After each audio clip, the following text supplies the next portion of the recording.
Sleepyheads. I'm back with another ASMR story time.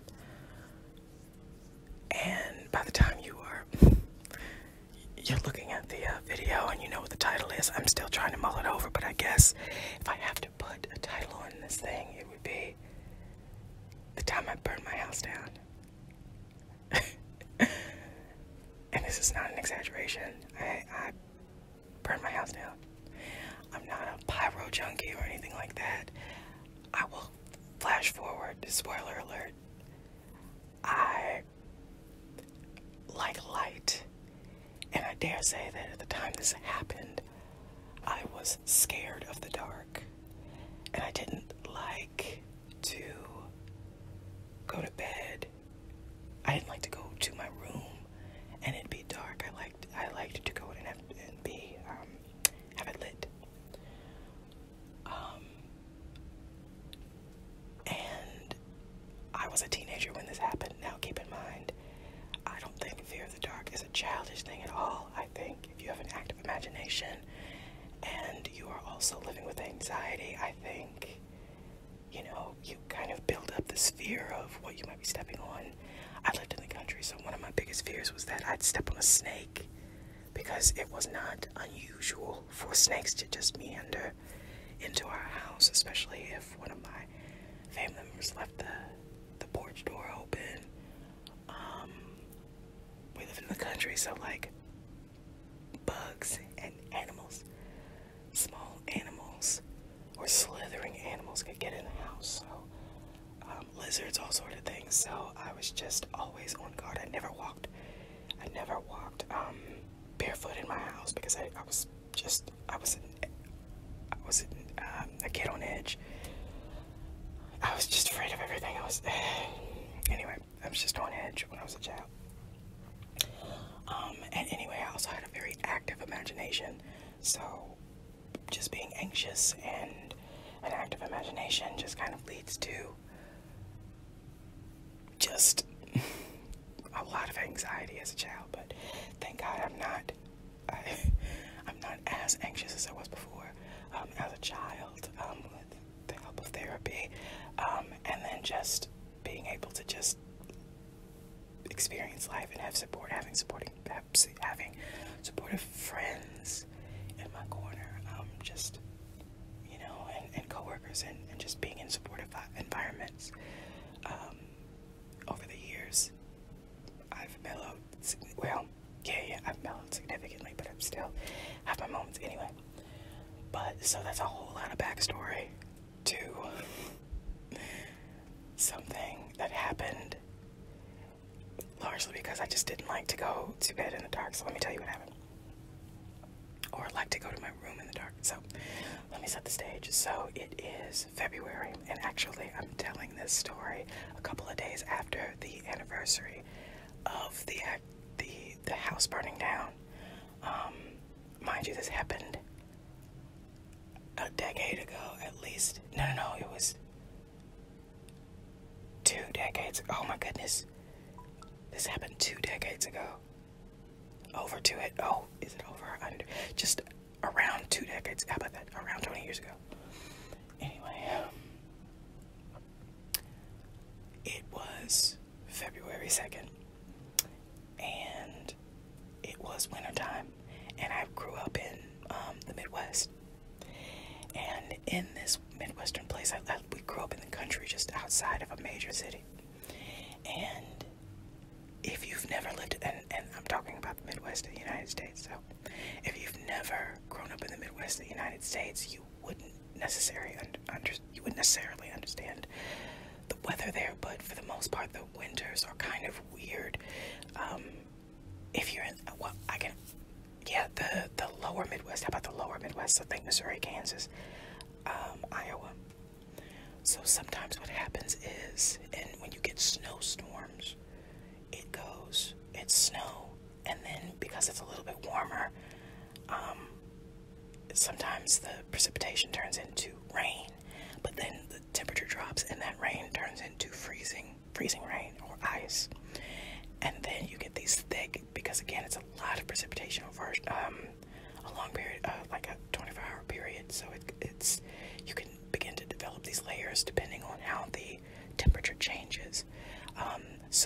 is not abnormal during the winter to have a period where I grew up where you would have a layer of snow covered by a layer of ice, covered by another layer of snow, and then covered by another layer of ice. Again, because of the changing temperature, but continued precipitation.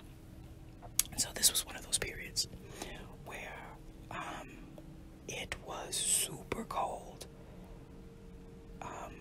super wet, and we had a mix of snow and ice that was just layered. And this particular year, it was the snow, I think at the time that the incident happened, we had about maybe a half a foot of snow on the ground, and covering that half a foot of snow was about an inch of ice.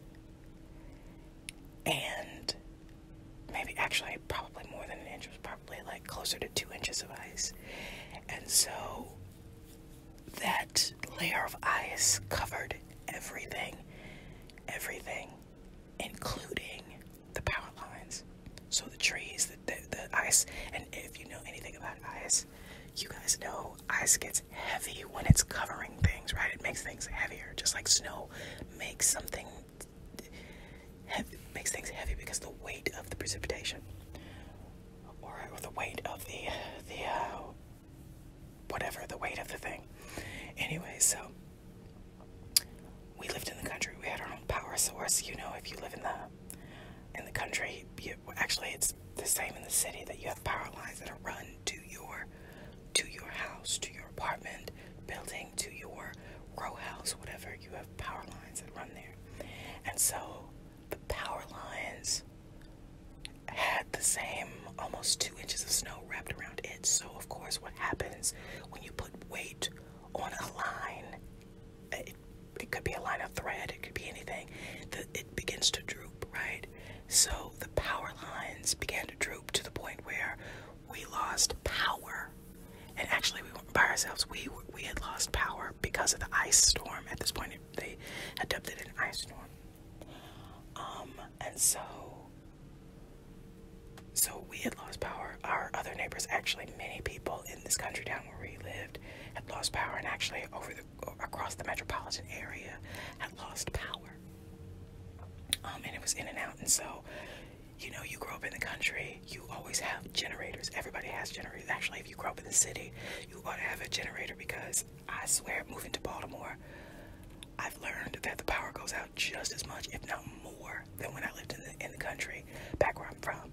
So it's always good to just have a generator to make sure that you don't lose your food if the power goes out, because for whatever reason.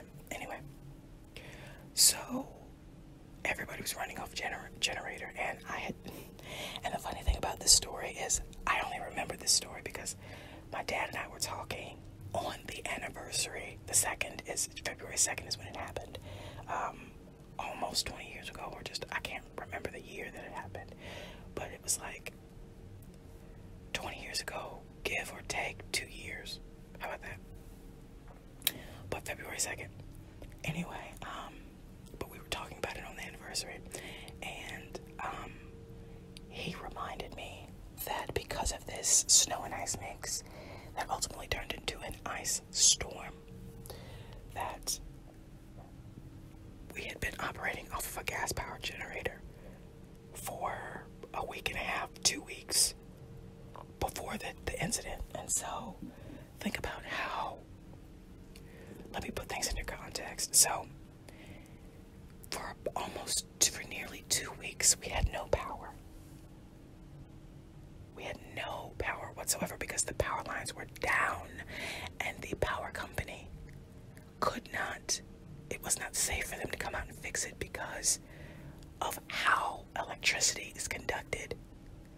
If ice is frozen water in another state, you know that water is a fabulous conductor of electricity. And so it would have just been a bad idea.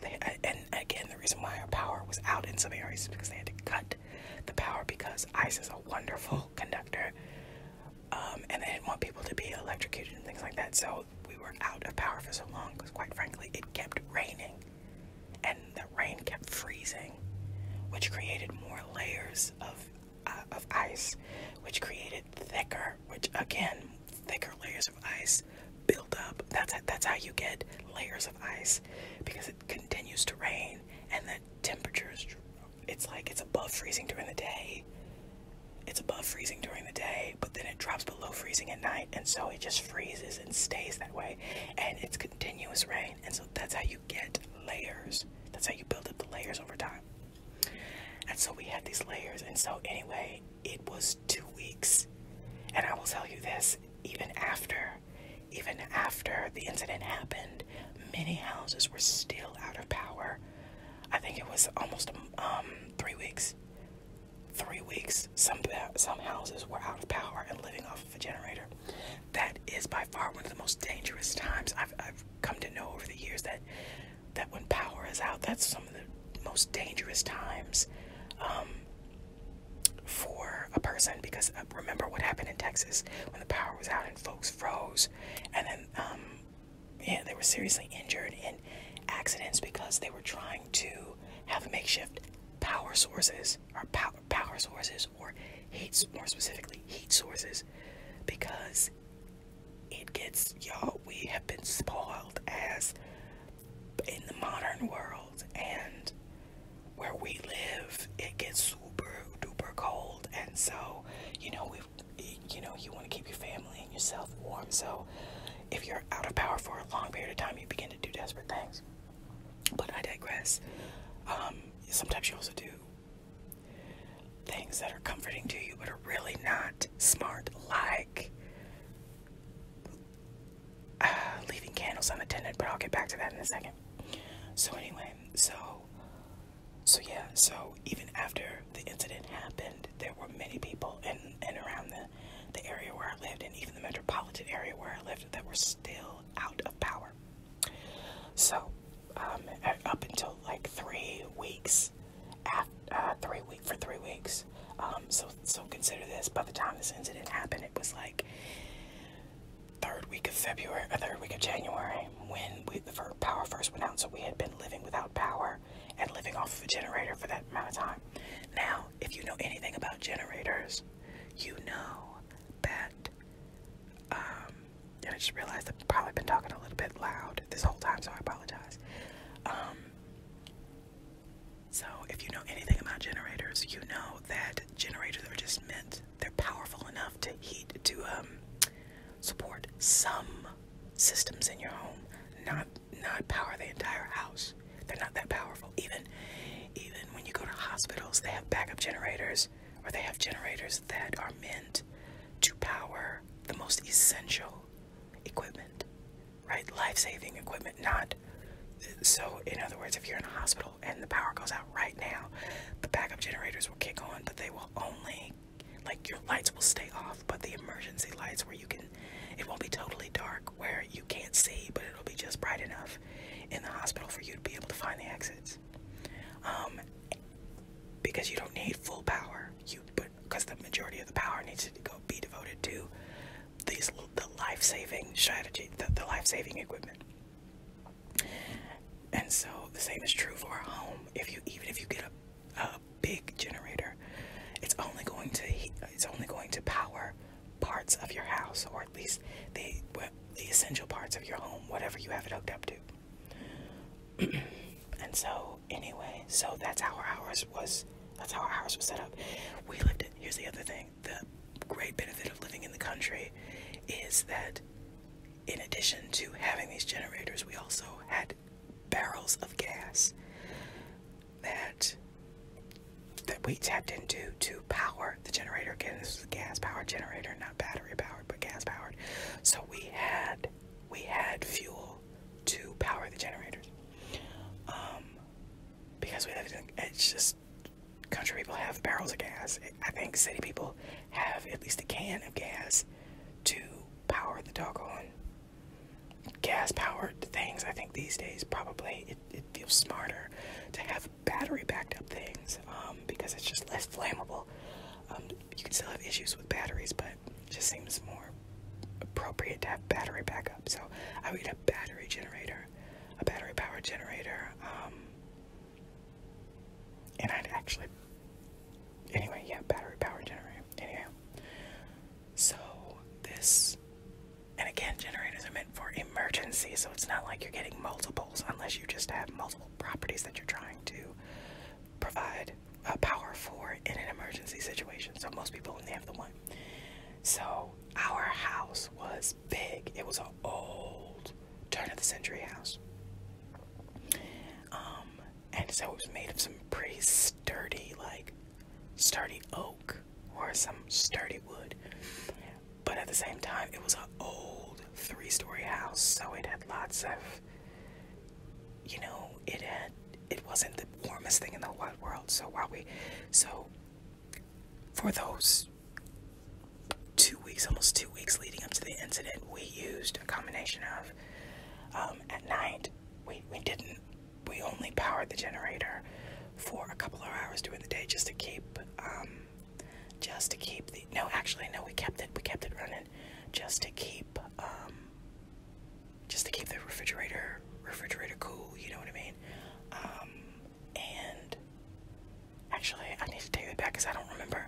I definitely remember at night we turned the generator off.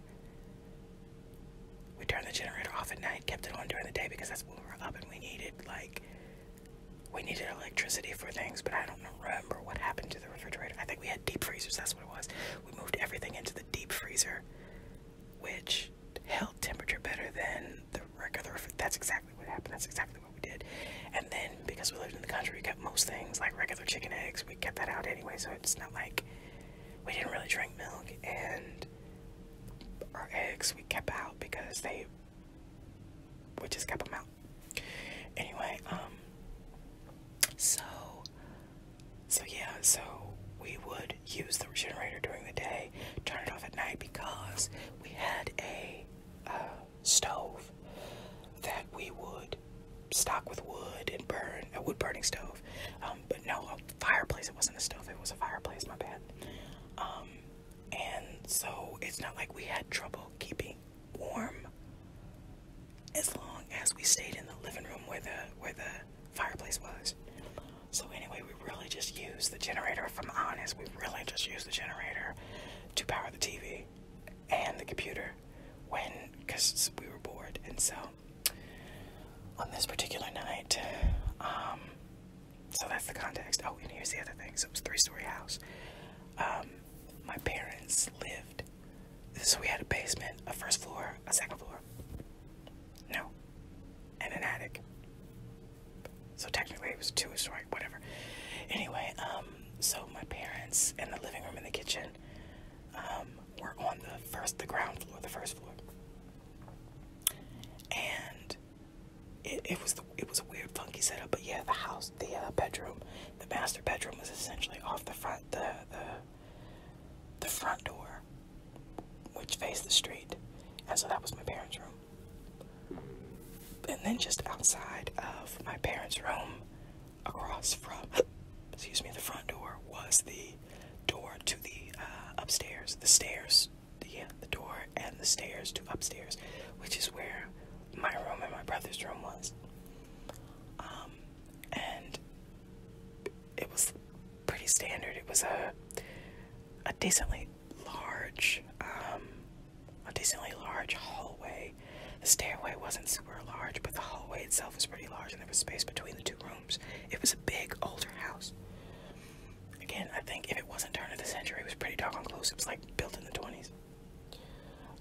So my bedroom was above the living room, and my brother's bedroom was above my parents' bedroom. So this particular night, I was up, and I gotta be honest with you, I was up watching HBO, super late. Everybody else was in bed, and I was just watching. I can't remember what that. Probably some show I probably shouldn't have been watching, sneaking and watching. You know what I mean?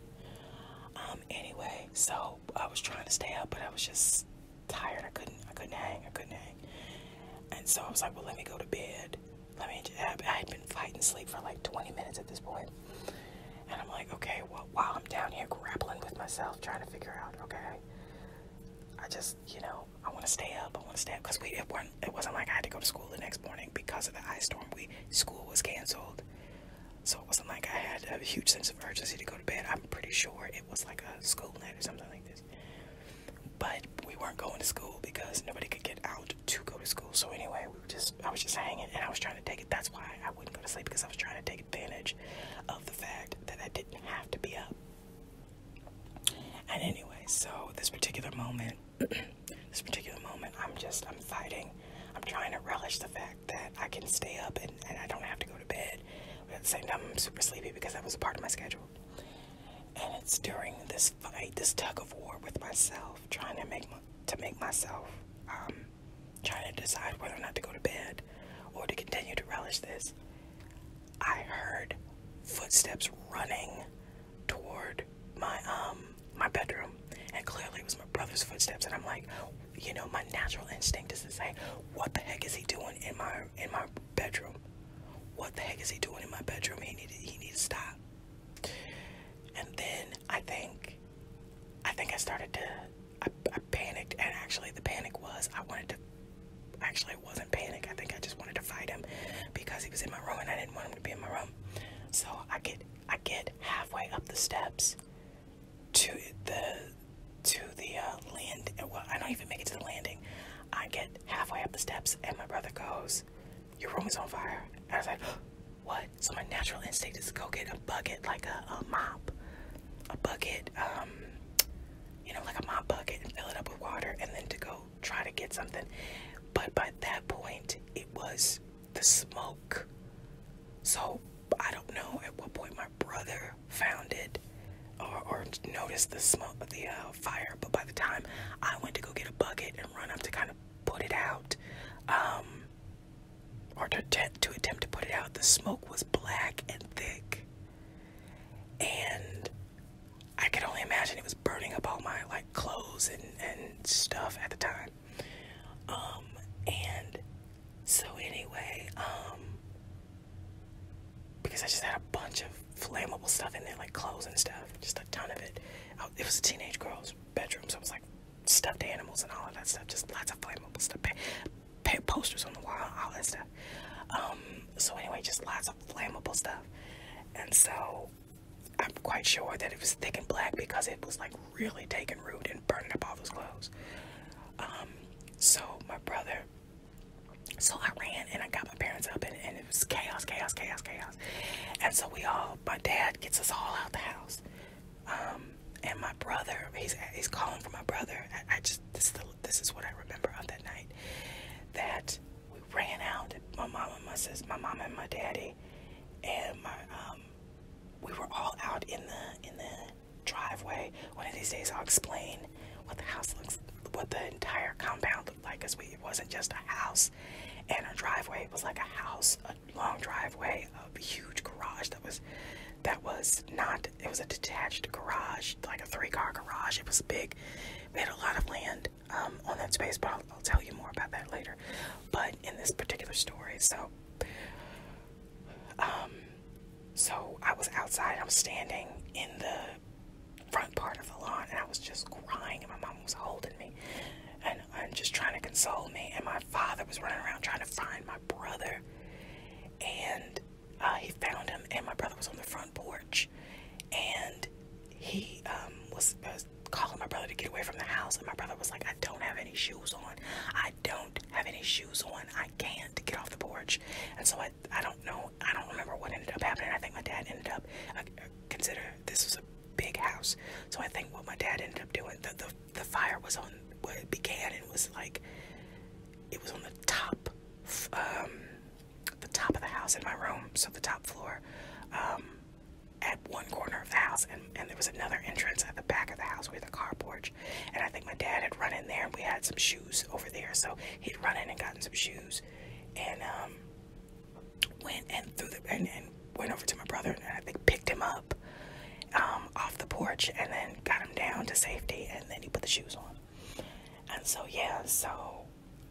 as I was standing there just crying my tail off, watching the blaze mostly engulf my entire bedroom, but then spread throughout the house. I remember hearing the glass popping, and then just remember being cold and hot at the same time. I was in my pajamas, so I didn't have any clothes. All of my clothes were burning up before my very eyes. And then the police came, and then I remember thinking at once, like, all of our stuff is burning, all of our stuff is burning.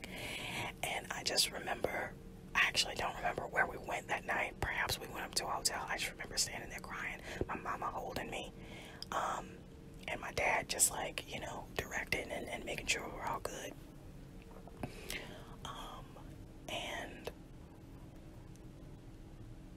Yeah, there are a lot of other parts of the story that are kind of hazy, but I just remember being so frustrated.